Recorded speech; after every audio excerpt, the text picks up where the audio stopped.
Hello student. चलिए आज की इस वीडियो में हम समझते हैं मांग में परिवर्तन के बारे में कि मांग में जो होने वाला परिवर्तन है वो क्या होता है और किस तरीके से होता है। मैं हूं नकुल सर और आप देख रहे हैं the economics Guru and Dhali. Best year अर्थशास्त्र का बहुत ही ज़्यादा इंपॉर्टेंट टॉपिक है और एग्ज़ाम में आने वाला टॉपिक है। तो मांग में परिवर्तन जो है दो प्रकार से होता है। एक होता है मांग वक्र पर संचलन, दूसरा होता है मांग वक्र का खिसकाव। अब मांग वक्र पर संचलन और मांग वक्र का खिसकाव किस तरीके से होता है, क्या होता है, इसको समझते हैं। मांग वक्र पर संचलन दो तरीके से हो सकता है। एक है मांग में विस्तार, दूसरा होता है मांग में होने वाला संकुचन। उसी प्रकार से मांग वक्र का खिसकाव भी दो प्रकार से होता है, मांग में वृद्धि और मांग में कमी। तो मांग में विस्तार एवं मांग में संकुचन या फिर मांग में वृद्धि और मांग में कमी क्या होता है, इसी को इस वीडियो में डिटेल से पढ़ेंगे। सबसे पहले हम पढ़ेंगे मांग वक्र पर संचलन। मांग वक्र पर संचलन, मांग वक्र पर संचलन यानी कि मांग में विस्तार और मांग में संकुचन कैसे होता है, इस चीज को पढ़ेंगे।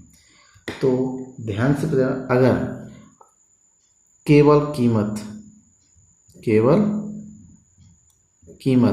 यानी कि यहाँ पर हम ये मानेंगे कि अन्य बातें या अन्य कारक क्या है, स्थिर है। केवल कीमत में होने वाले परिवर्तन, केवल कीमत में होने वाले परिवर्तन के फलस्वरूप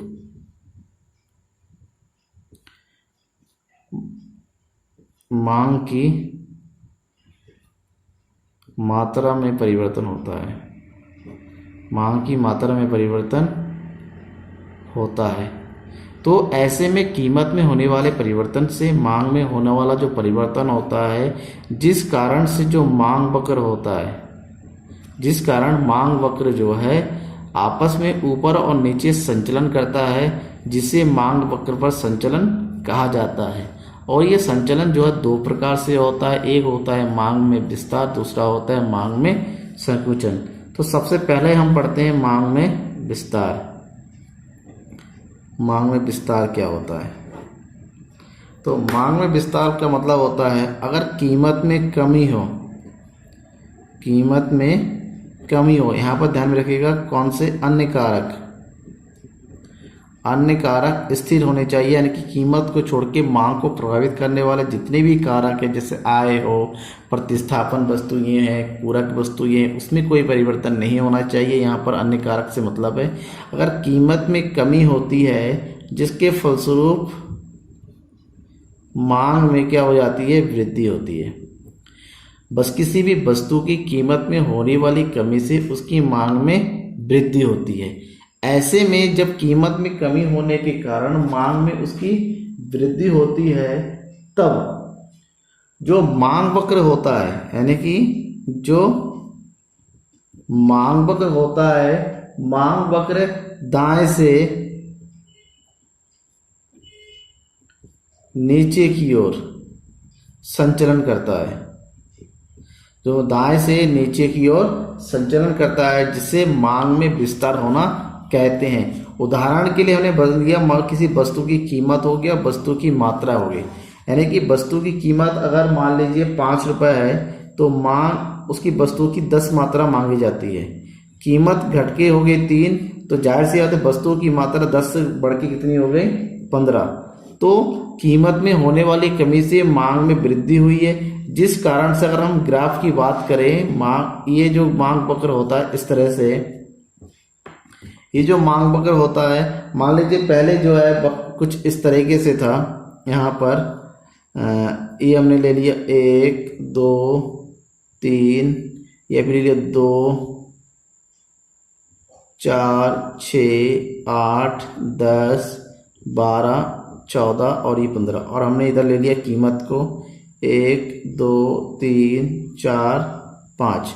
जब वस्तु की कीमत 5 थी, मांगी जा रही थी 10 मात्रा, यानी कि यहाँ पर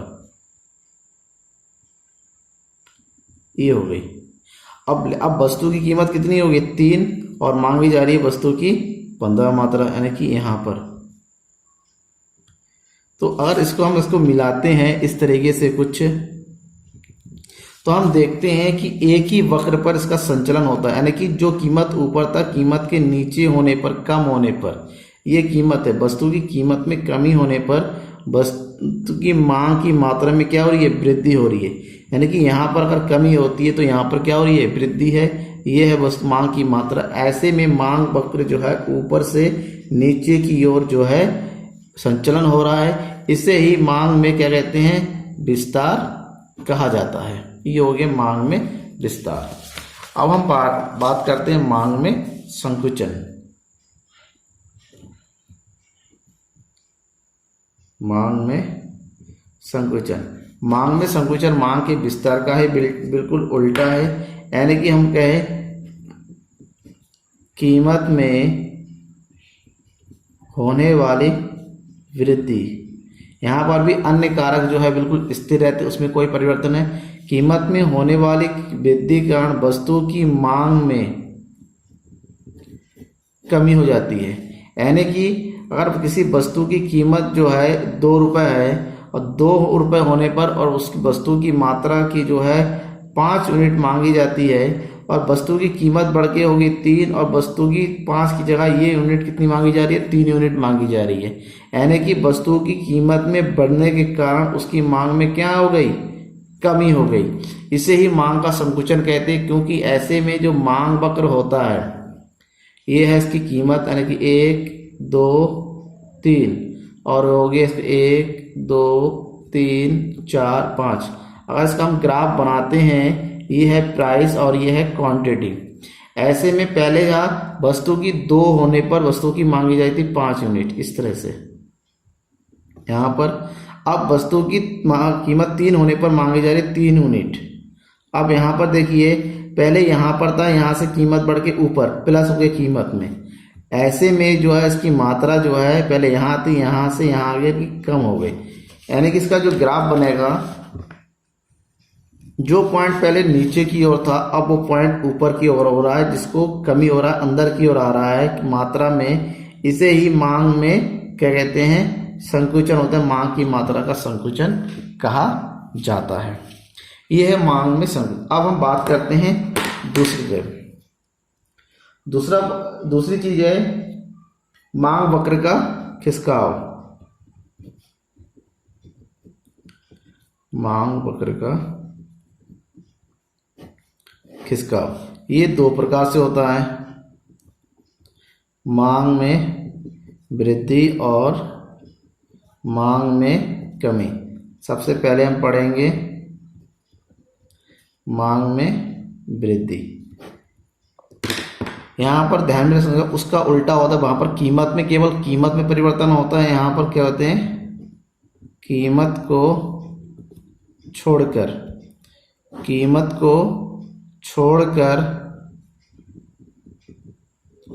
अन्य कारकों के कारण मांग में होने वाली वृद्धि।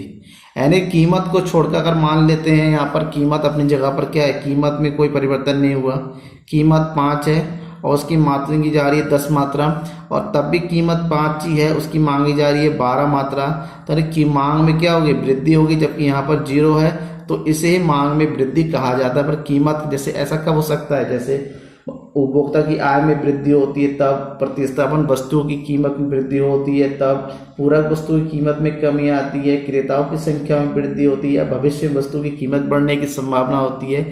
ऐसे में मांग में वृद्धि हो जाती है। इस तरह से क्या होता है, यहाँ पर जब वस्तु की कीमत में कोई परिवर्तन नहीं होता है, तो मान लीजिए कि यहाँ पर 5 यूनिट है, वस्तु की कीमत में कोई परिवर्तन नहीं हो रहा है, यहाँ पर हो गया 5 10 15, तो ये हो गया 10।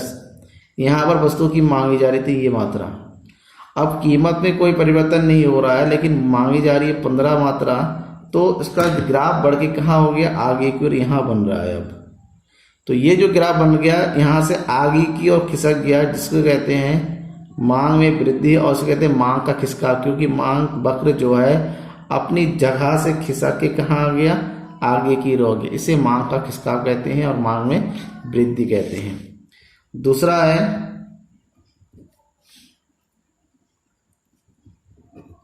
मांग में कमी, यानी कि यहां पर भी सेम भाई, कीमत को छोड़कर, अगर कीमत को छोड़कर यूं कहें अन्य कारकों के कारण, अन्य कारकों के कारण मांग में होने वाली कमी को मांग में कमी कहा जाता है। एग्जाम्पल भाई, अगर कीमत उसका 5 है और मांगी जा रही है मात्रा 10, कीमत 5 ही है, कोई परिवर्तन नहीं हुआ, लेकिन उसकी मात्रा घट के कितनी होगी, 10 से 5 हो गई। तो ऐसे में जो मांग वक्र बनता है यहाँ पर, मान लीजिए ये 5 यूनिट है और ये हो गया 5, ये हो गया 10, तो पहले 5 पे कितने मांगी जा रही थी, 10, यहाँ पर ये मांग वक्र बना पहले वाला। अब वही 5, कीमत 5 है लेकिन मांगी जा रही है केवल 5 यूनिट, यहाँ पर ये जो बन गया ऊपर खिसक के नीचे की ओर आ गया, आगे की ओर आ गया, इसे बोलेंगे मांग में कमी। मांग का खिसकाव, क्योंकि मांग वक्र अपनी जगह छोड़ के आगे की ओर बढ़ के आ रहा है, तो इसे ही मांग में कमी। और ये कमी किसके कारण होता है, जब उपभोक्ता की आय में कमी होती है, तब प्रतिफल वस्तु की कीमत में कमी आती है, तब पूरक वस्तु की कीमत में वृद्धि होती है, तब क्रेताओं की संख्या में कमी होने पर, या फिर पता चले निकट भविष्य में वस्तु की कीमत में कमी होने पर भी जो है मांग में कमी आ जाती है। ये इसके मेन जो है कारक है। Thank you.